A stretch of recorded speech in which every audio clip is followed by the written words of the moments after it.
Good morning, students. I hope you're doing well today. Today I want to entertain the idea of powers of 10. You'll find remarkable resources on the internet about powers of 10 along with videos and demonstrations. So I just want to take a short time here to discuss what I mean by powers of 10.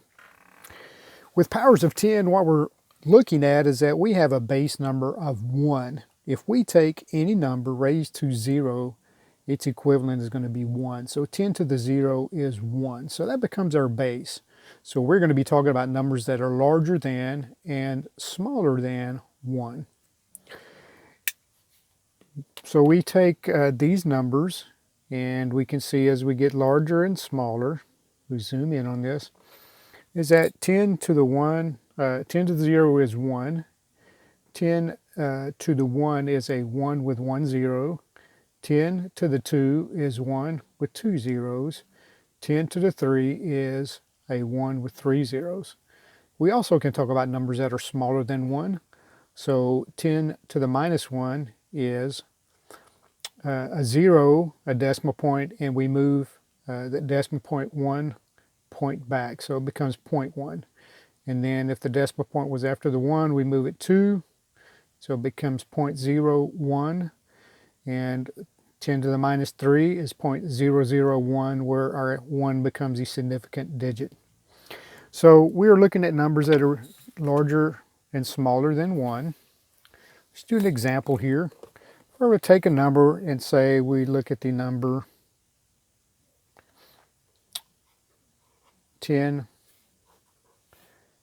to the 5. Okay. So that number, when we talk about 10 to the 5th power, is actually a shorthand.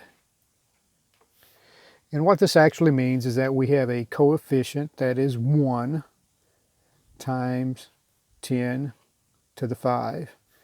And what that means is we're going to take this coefficient 1, that's going to be our first number, and we're going to add how many zeros after that? We're going to add 5 zeros. 1, 0, 0, 0, 0, 0. So that would actually be 100,000.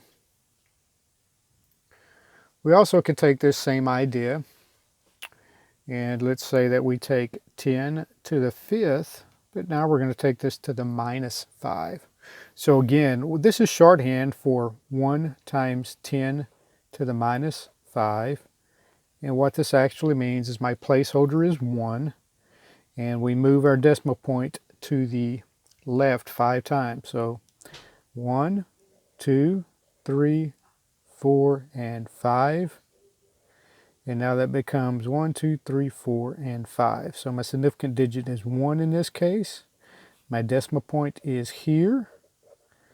And this is 1 times 10 to the 5th, or sometimes we use shorthand, which means 10 to the minus 5. So this is just a quick, simple look at powers of 10. We're going to talk about another concept, an idea that we call engineering notation, where we'll take not only the powers of 10, but see how we analyze it in 4 different aspects. Thank you, and I hope to see you soon.